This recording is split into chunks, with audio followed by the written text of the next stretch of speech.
After a 17-year silence, the Prime Minister addressed a packed press conference yesterday, denying any wrongdoing during her time at law firm Slater and Gordon. Joining us now is Opposition Leader Tony Abbott. Good morning to you, Mr Abbott. Good morning, Lisa. Well, the Prime Minister said she wanted to stop the slurs and spent an hour answering every question that came her way. Let's have a look at some of what she had to say. For a number of months now, there has been a smear campaign circulating on the internet relating to events 17 years ago. Much of the material in circulation is highly sexist. The Australian newspaper commenced to report on a number of matters that I thought had been dealt with publicly before and which no wrongdoing by me was alleged.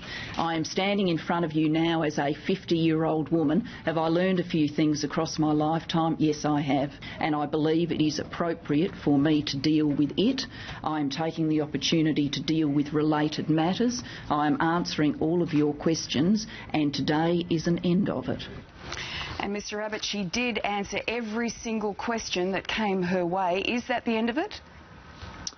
Well, I haven't had a chance to study the transcript. I'm sure lots of people will be studying the transcript. The point I've been making all along here, though, Lisa, is that whether or not she was an untrustworthy lawyer is not the issue.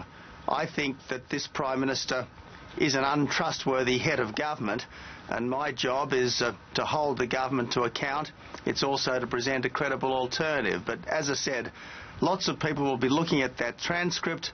They'll be coming to a position on whether these issues have now been put to bed, and let's see what conclusion they come to. But Mr Abbott, you've always said that she has questions to answer on this matter.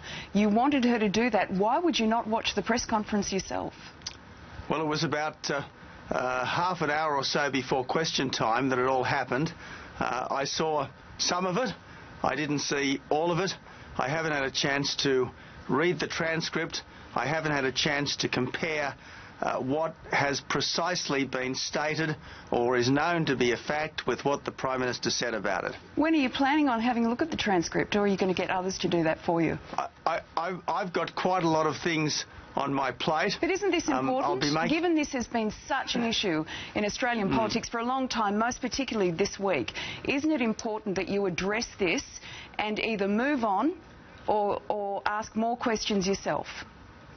Well, Lisa, the big issue this week, apart from the ongoing impact of the carbon tax, was BHP's decision to postpone the $30 billion expansion of the Olympic Dam mine. And that's 4,000 production jobs, it's 8,000 construction jobs, it's 13,000 associated jobs that aren't going to happen anytime soon.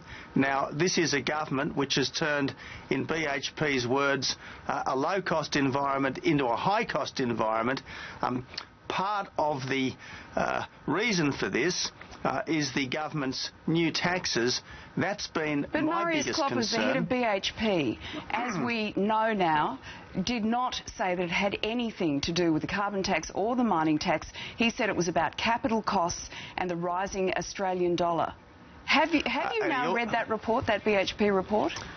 And I had read BHP's statement at 3:45 So why did you tell Lee afternoon. Sales on the 7:30 report that you hadn't read it?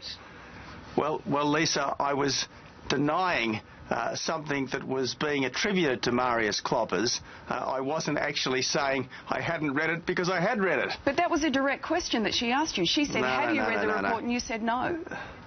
There was a whole lot of rapid-fire accusations coming from Lee at the time. That was pretty clear, Mr Abbott.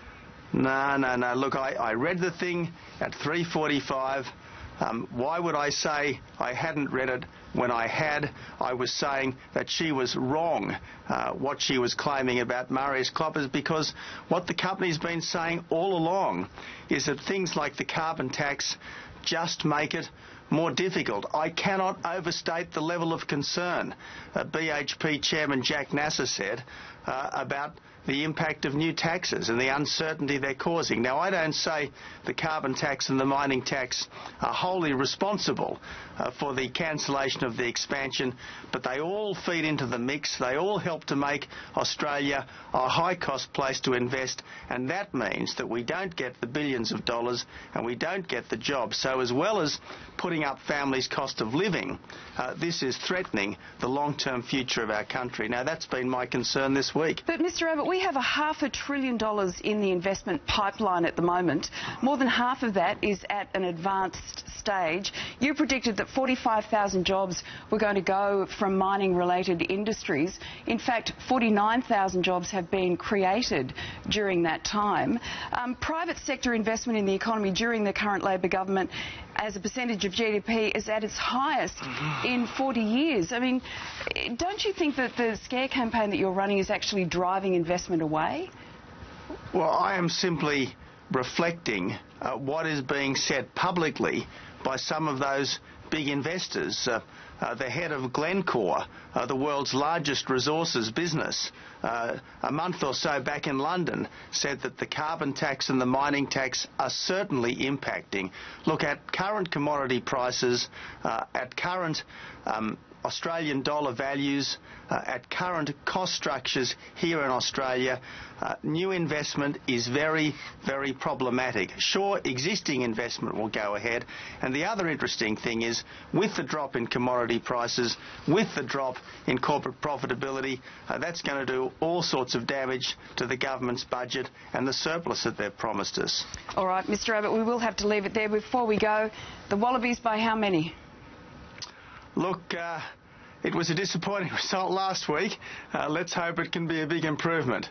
Yeah, let's hope they've had a chat. Mr Abbott, we will leave it there. Thanks very much for your time this morning. Good on you, Lisa.